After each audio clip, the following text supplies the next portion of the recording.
السلام علیکم ورحمۃ اللہ وبرکاتہ۔ نحمده ونصلي ونسلم على رسوله الكريم اما بعد فاعوذ باللہ من الشیطان الرجیم بسم اللہ الرحمن الرحیم الف لام میم ذالک الکتاب لا ریب فیہ ھدی للمتقین صدق اللہ العظیم۔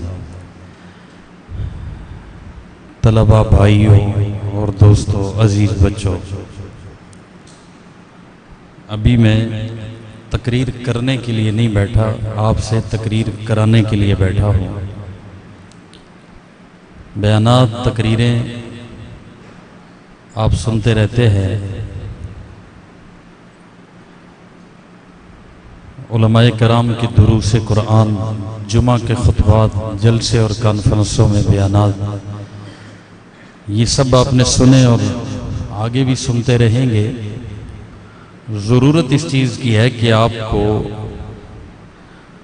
تیار کیا جائے تاکہ آپ جب عالم بن جائیں، آپ بڑے ہو جائیں تو واقعتاً اپنے بڑوں کے مشن کو سنبھالنے والے بن جائیں۔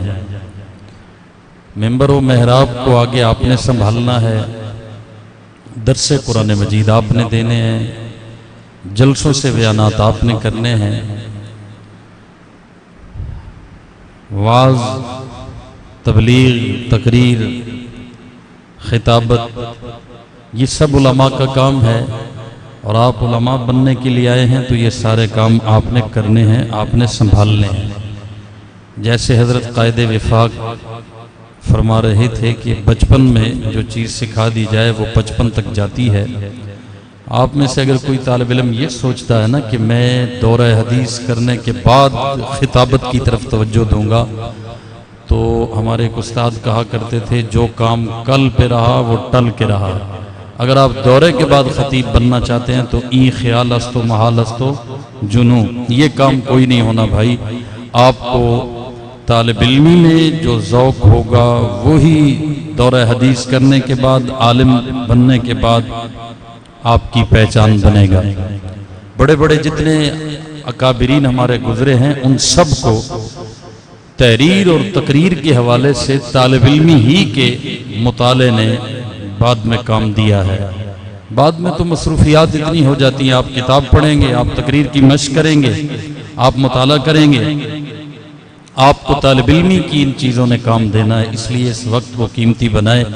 پچھلی دفعہ کچھ باتیں میں نے آپ کی خدمت میں عرض کی تھی، لیکن آج تقریر سنانے کی بجائے آپ سے کچھ سننا ہے اور آپ کو تقریر کے لیے کھڑا کرنا ہے۔ آپ پر مدرسے والے اتنی محنت کر رہے ہیں۔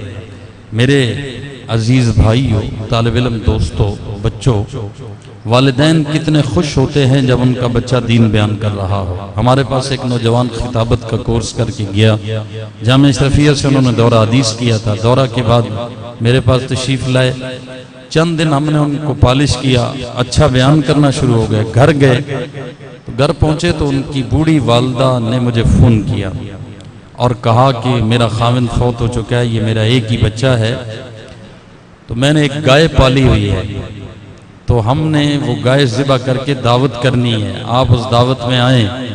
میں نے کہا میری کچھ مجبوریاں ہیں۔ ساتھ ہی وہ اماں جی کہنے لگی کہ میری خواہش تھی کہ جس دن میرا بچہ مقامی مسجد میں دین کا بیان کر کے آئے گا اور مجھے پتا چلے گا کہ تیرے بچے نے آج دین بیان کیا ہے، اس دن میں یہ دعوت کروں گی۔ تو آپ نے اس کو بیان کی ٹریننگ دی، بیان سکھایا، اب اس نے آ کر بیان کیا اور مجھے سارے رشتہ داروں نے مبارک دی ہے کہ تیرے بچے نے تقریر کر لی ہے، تیرے بچے نے بیان کیا ہے۔ آپ کے والدین سے پوچھیں کہ وہ کتنے خوش ہوں گے کہ آپ جب دین بیان کریں گے، درس قرآن مجید دیں گے۔ کہ عالم مجھے ملے فیصل آباد کے، وہ کہنے لگے کہ میری سب سے بڑی خواہش یہ ہے زندگی میں کہ میرا بیٹا جس کو میں نے عالم بنانے کے لیے مدرسے داخل کرایا ہے، اب تقریر اس کو نہیں آتی، آپ کچھ اس پہ محنت کریں کہ یہ قرآن کھول کر جس دن درس قرآن دے رہا ہوگا نا تو میں بوڑھا ہوں، میں اس کا وہ حال دیکھ کے جوان ہو جاؤں گا، یہ وہ مجھے فرمانے لگے۔ والدین، اساتذہ آپ کے بڑے اتنے خوش ہوتے ہیں کہ آپ اس کا تصور بھی نہیں کر سکتے۔ ہمارے ایک بزرگ ہیں تو ان کا بیٹا اچھی تقریر کرتا ہے۔ ایک دن میں نے ان سے پوچھا کہ آپ کا بچہ جب دین بیان کر رہا ہو، تقریر کر رہا ہو، آپ کی کیفیت کیا ہوتی ہے؟ تو انہوں نے عجیب جملہ کہا کہ مجھے یوں لگتا ہے کہ میرے اندر سیروں خون نیا آ گیا ہے، سیروں کئی کلو خون اور میرے جسم میں بڑھ گیا ہے، میں بالکل اپنے آپ کو جوان محسوس کرتا ہوں جب میرا بیٹا میرے سامنے دین بیان کر رہا ہوتا ہے۔ آپ کی مائیں، دادیاں، نانیاں، پھوپھیاں، ماسیاں، خالائیں، آپ کے چچا، ماموں، پورے خاندان کی عزت۔ یاد رکھو، کوئی پوچھے نا ایک سوال کہ سب سے جلدی عزت حاصل کرنے کا طریقہ کیا ہے، میرا چلو آپ سے سوال ہے، آپ کسی اور سے کر لینا، اس کا جواب کیا ہے؟ بہت جلدی 2-4 منٹ میں ہزاروں لوگوں کی نظر میں باعزت بننے کا کیا طریقہ ہے؟ بتائیں جی۔ جی دین کی دعوت، انہوں نے فرمایا دین کی دعوت۔ کوئی اور جواب دے، آپ کا جواب محفوظ ہے، پریشان نہیں ہونا۔ کوئی اور جواب دے بھائی، آپ دو نا بھائی، پوزیشن لی تھی نا پچھلی دفعہ، دو جواب۔